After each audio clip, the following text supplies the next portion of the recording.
Moving on, gender balance in the country's leadership was one of the things the 2010 Constitution envisioned. However, these all-important provisions remained unimplemented 8 years later. Well, tonight on our last piece of our special coverage, The State of the Constitution, KTN Political Affairs reporter Akisa Wandera seeks answers on why the gender question has continued to lack answers and explores some possible solutions to the problem.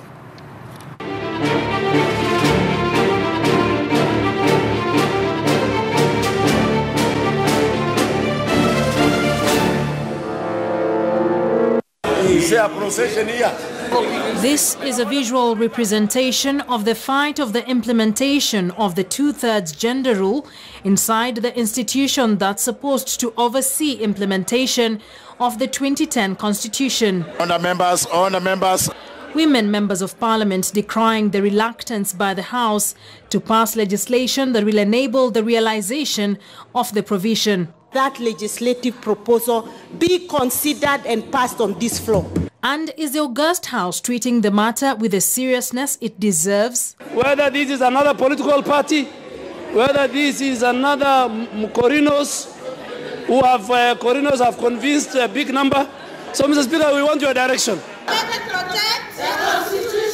These scenes are a sharp contrast from the enthusiasm displayed by Kenyans on August 27, 2010, as the nation adopted a new constitution. We have a new constitution.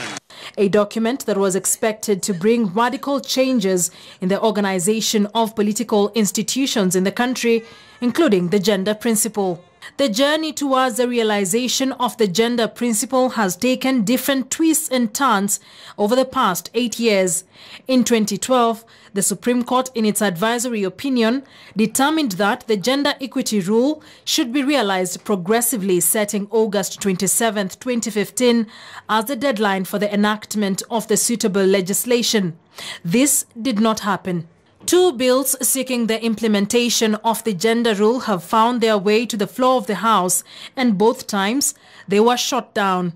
There was an attempt in the 11th Parliament to make sure we met that principle through a bill that was introduced to carry what is in Article 177 of the Constitution that applies to county assemblies and bring it to the National Assembly. And it is not just in Parliament.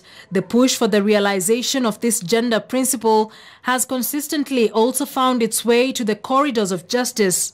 On March the 30th, 2017, Kenya's High Court found that Parliament had violated women's right to equality and freedom from discrimination and directed Parliament to ensure that the legislation was enacted within 60 days. So far we have 5 court orders that actually tell the Attorney General, and also because usually the respondent is the Attorney General and the government at large, that they need to implement the two-thirds principle.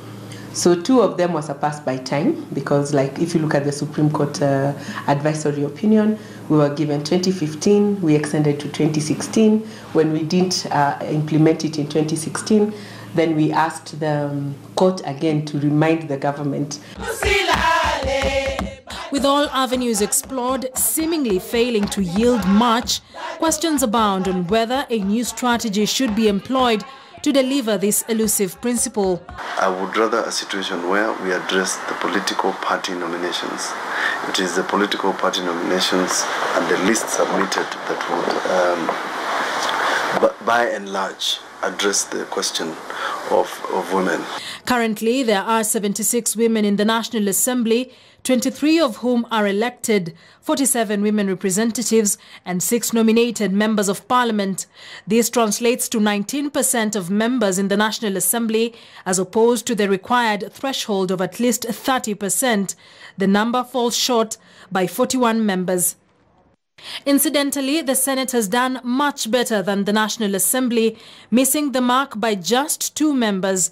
The Senate has 21 women, 3 elected and 19 nominated by the political parties. The political class has also taken its share of the blame. You have seen that on various other issues, members of this House are whipped from either side to vote in a particular direction. This is a matter that cannot be left to conscience. In July this year, Uasin Gishu Women Representative Gladys Boss-Sholei tabled a constitutional amendment bill in Parliament seeking to scrap the women representative seat. The idea was to increase the number of women to Parliament through election and not party nominations. To remove them is now to even reduce or minimize their role further, which is not what the aspirations of the Kenyans were during the passage of the Constitution. With 3 years to the 2022 general election, solutions towards achieving equity seem to lie with the nomination process in political parties that Senator Mutula Kilonzo Jr. says need to be absolutely deliberate. Affirmative action is not a favor. Affirmative action is a deliberate action. You close your eyes to the man and give it to the woman and say, forget about it. This ticket goes to a woman. It's a deliberate action. The courts could also see more gender-related cases before them for determination. So if we do not succeed at the Constitutional Court where we are at now, we intend to go up to the Supreme Court. And the other thing is that if we do not get the favorable judgment from our Supreme Court, then now that gives us a right to go to international courts. Now, the new resolve by women parliamentarians is to continue with their white headscarf protest every Wednesday afternoon to continue piling pressure on Parliament. And even as this happens, the Aden Duale bill seeking for the creation of special seats to bridge the gender gap is set to head back to the floor of the House for its second reading. For KTN News, I am Akisa Wandera.